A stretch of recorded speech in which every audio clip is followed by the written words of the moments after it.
Ladies and gentlemen, hello and welcome to episode 50 of Hank Games Without Hank. It is the Swindon Town Swoodly Poopers up today against Nottingham Forest, or as they shall be known, Nottingham Just Losterist. Sorry, I'm really struggling with these at this point. Today I'm going to talk about my top 5 television shows currently on the air. I watched a lot of television while I was signing 150,000 autographs, and so I feel like I'm qualified to do this in a way I didn't used to be, because I didn't used to watch a lot of television, but you guys aren't actually shaking hands. They're just pretending to. It's very, very strange. Can someone zoom in on that for me? Because that was one of the strangest handshaking situations I've ever encountered.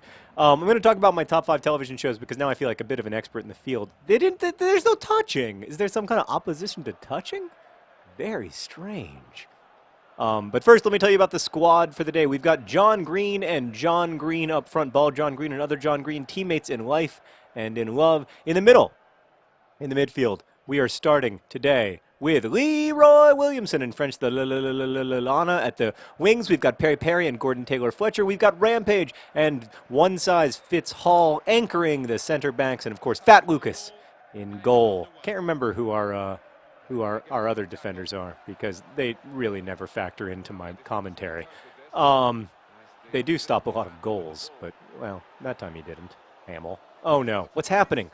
Disaster. Oh, we're fine. All right, so this is going to be in no particular order. Top 5 television shows currently on TV. Number 5, 30 Rock. I love this show. It's hilarious. It features one of the great characters in the form of one of the great character relationships in the form of Jack Donaghy and Liz Lemon in the history of television. It's incredibly charming, and if you don't like 30 Rock, I just frankly think that you're mistaken, and I don't understand why you don't like it. It's got great writing. Pee Wee Herman was in a classic episode. It's a perfect show, unlike that shot from Bald John Green, which was imperfect, unlike his mustache, which is perfect. So, yeah, 30 Rock, probably my favorite thing to watch on TV right now. The one thing that I never, ever miss. Like, I've seen every episode of 30 Rock, and I cannot imagine not seeing an episode because it's just so funny. Are you wearing a tuxedo? Yes, it's after 6, Lemon. What am I, a farmer? Never follow a hippie to a second location. One of the great pieces of advice ever delivered on the small screen. It's so true. Really, seriously, folks, never follow a hippie to a second location. And I love the writers on the show. Like, the writers remind me of some of my friends, particularly my friends who work in television. Like, it all strikes me as like achingly realistic and, of course, a magically realist television kind of way. So, yeah, I love that show. Unlike that Pass, which I don't love at all. Other John Green, you're better than that. Another of my favorite shows is, and I'm a little bit embarrassed to admit this, but you got to remember, my dad worked on a salmon boat in Alaska in the 1960s. So, you know, my dad was a fisherman, and he lived this, like, very outdoorsy. Oh, Fat Lucas! Fat Lucas! What are you doing? I'm sorry to have sung, but I was so nervous. Boy, Fat Lucas, sometimes just not impressed with the quality of his saves. He generally makes the saves, but he makes me panicked along the way, which is not something I want to feel. And I've talked to Fat Lucas about that. I was like, Fat Lucas, I don't want to feel anxious. Okay? Like, that's not a feeling I enjoy. We got to score. Oh, we got to score. We do! Other John Green off of a rebound from Bald John Green. Both John Greens involved in the play. John Green's Bald, and other John Greens. They're the best forwards that Swindon Town has ever seen. Great goal. Love it. Let's look at a replay. Look at, he's just there. He's just there to pick up the leftovers and enjoy them. So yeah, number 2, deadliest catch. The deadliest of all catches. I mean, I don't want to like this show, but I do. I'm addicted to it. When I was in Amsterdam, it was the only American television show I watched because I was really sick with my gallbladder problems and whatnot, and I was like, I just need some home cooking in the form of Deadliest Catch. For those of you who don't know about Deadliest Catch, it's a show about crab fishermen in Alaska. Ball John Green on a breakaway. Look at him, pure strength, pure strength. Can he get the ball into other John Green? No. Yes. Oh, French the Lana leaves something to be desired. By the way, I had some coffee today. It's delicious. Really recommend coffee. It's on my list of things I recommend. Gives you a lot of energy. It's like not just an advertising campaign; it's a true fact. Um, so I really like Deadliest Catch. It's incredibly watchable and nerve-wracking and fun and like I don't know. It's just a really rewarding visual experience. Plus it's fun to watch with my dad because my dad is like, he was on a salmon boat, which is somewhat like safer and less crazy than those crab fishermen, but those crab fishermen are like a hot slice of crazy. Um, it's extremely dangerous work. And yeah, so it's just I don't know. I just like it. I can't help myself. I like it. It makes me think of my dad as more and more of a hero, which is just part of being a kid, right? Is that you always have to think of your dad as a hero. So there you have it. Deadliest Catch. My favorite captain, if you're wondering, Captain Sig of the Northwestern. He's my kind of guy. You know, he's like a character in a noir mystery novel. All right. My third choice for top 5 favorite shows currently on TV, Mythbusters. What I love about this show is that it actually it doesn't it's not very aggressive about teaching science certainly, but it's more aggressive about teaching science than almost every other show on TV.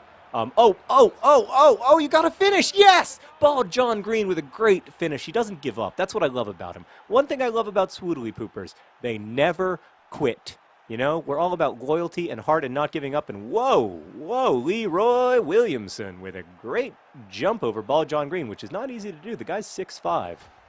I don't even remember what show I picked. Mythbusters. Yeah, I think it's funny. It's got explosions and it teaches more science than most of the shows on television. You do learn a little something about friction and physics and biology and other things. And in that sense, it's a really effective way of teaching. So I thought about Mythbusters a lot when we were thinking about Crash Course. Like, we can't do anything like the main decision that I came to was that it really can't be like Mythbusters. It has to be truly educational. But anyway, I really do like Mythbusters a lot. So that's another one on the list. Then my fourth pick. This is a little bit embarrassing, and it reveals my demographic. Like, it reveals my age more than anything. It's amazing how well targeted demographically these shows are when you think about it, because you're always like, oh, that show's for like 35-year-old married people, and then suddenly you're a 35-year-old married person, and you're like, wow, I really like that show. It's pretty good. House Hunters International. It allows you to, look at the houses that people are shopping for in around the world. So from like Europe to Africa to South America, they have people, mostly Americans or British people, who are moving abroad for whatever reason, and it follows their house hunt, except that it's completely fictionalized, it turns out, and it doesn't follow their house hunt at all. I talked once to a producer on the show, and often the people have been living in their house for like 6 months by the time they actually fake the house hunt. But whatever, it's still fun to watch. I love that show. I'm not going to apologize for it. And my last pick, another thing that I'm demographically inclined to like because I am a father. Phineas and Ferb. Just a fantastic show. Oh, Leroy Williamson almost did what he does occasionally. Phineas and Ferb is such an enjoyable television program. I can't even tell you. One size fits all. Can't pull it in. If you don't like, I just think it's hilarious. Like, it's legitimately very, very, very funny. And it also, like, has some science in it, some silly science, but still, like, there's talk of time travel, and it's really well organized, and, like, it uses... Oh, Leroy Williamson dispossessed at the last second. Sorry, I got quiet. For those of you who are, like, watching this, later in your car, I read a comment from someone who was like, I just download these as audio and then I put them in my car.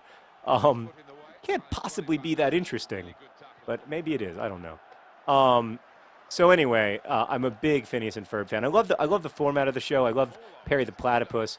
I love Doofenshmirtz and his sort of like pathetic evilness, which I think like bears a closer resemblance to real evilness than pretty much anyone else on television.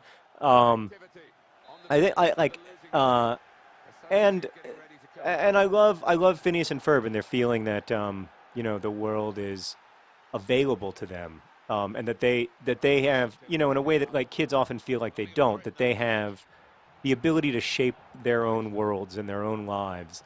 Um, I mean, like the title of one of their longer episodes is "Summer Belongs to You." That feeling that like that is in Phineas and Ferb, that summer genuinely does belong to them. By the way, Leroy Williamson with the run of his lifetime. Oh boy, can't quite finish, and then Perry just loses his temper. I don't know what that was about. Leroy Williamson is exhausted after that run, I know, but like that was just, it could have been something really special. I mean, that could have been something that they remember in Swindon Town for decades. When they sing the Leroy Williamson song, they could have been thinking about that moment. Oh, Fat Lucas goes low, Earnshaw goes high, and suddenly it's 2-1, and the Swindon Town Swoodly Poopers are in danger of not winning this game, which we desperately have to win because we pretty much have to win all of our games to go up to the Premier League. So I'm going to count on Leroy Williamson to do what Leroy Williamson does occasionally and give us an insurance goal. Leroy, get up. Leroy, get up. Get up. Leroy, get up. What's wrong with you? Oh, God. Is he up? Did he make it? That was an amazing recovery. He moved to a completely different part of the screen and is apparently completely fine. Good job, Leroy Williamson. Maybe he was just trying to kill time. I don't know what was going on there. Anyway, he's got the ball. And he does score occasionally. It's just hard to make a long run in FIFA. And when you decide in advance who you want to score. I need to stop focusing so much mentally on seeing a game. Oh, God, oh, God, oh, God. Fat Lucas, I need you. Oh, Lucas, that was not, I mean, it worked, but it was not technically attractive. Anyway, if you haven't seen an episode of Phineas and Ferb, even if you don't think you like children's television, I mean, like, God knows oh, God, what did I do that for? What did I do that for?